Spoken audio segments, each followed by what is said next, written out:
Iyad is in Australia, and I can't pass by when there's an Australian on the line. He wants to talk about the Mavi Marmara trial in Istanbul. Iyad, welcome to the show. Yes, Mr. Galloay, I'm happy to talk to you. I'm so proud that I'm talking to you. Thank you, sir. Unfortunately, my message is not about Turkish, Mavi Marmara. It's about something else. It's about Syria, if I may. Go ahead. Yeah.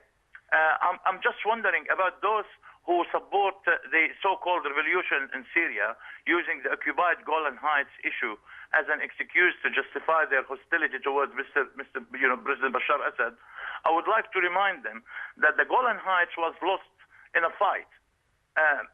Many Arabs were martyred in that war. Unlike Jerusalem, that was lost without shooting a bullet. Jerusalem was given to on a golden platter to the Zionists. Moshe Dayan, by the King of Jordan in 1967.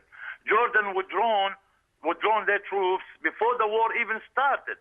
Why don't we see them demanding the ousting of the King of Jordan as they demanded for the president of Bashar Assad?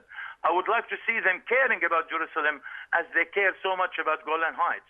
On the other hand, there are Saudi islands occupied by Israel since 1967, called Tiran and Sanafir.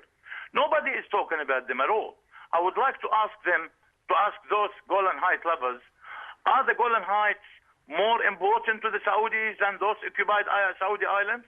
Are the Golan Heights more important than Jerusalem? Could you please pay attention to these islands as you do to the Golan Heights? And if those who fall in love with the Syrian people all of a sudden and become so passionate and caring and loving towards them, I don't like to see the Zionists and don't like the Zionist Arab media filling their disturbed mind with the false accusation about President Bashar Assad that he's killing his own people.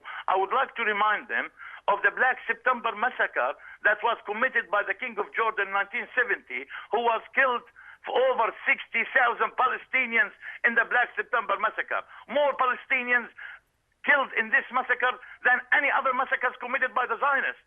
I would like to ask them, could you please give those Palestinians some of your love and care that you are generously providing to the Syrian people? Or to the Syrian people, or the Palestinians are armed Arabs. Don't they notice that all Arab leaders who are supporting the so-called Free Syrian Army are having great relationship with Israel? Can't they see? Can't they ask themselves why they are against President Bashar Assad, and who never bowed down to Israel and always being supportive to the Palestinian resistance? Are they blind or brainless? Thank you very much, Mr. Galloay. Well, thank you. What can I say in the face of that? You and I must be brothers born of a different mother. Iyad, thank you very much indeed for that call all the way from Australia. Let's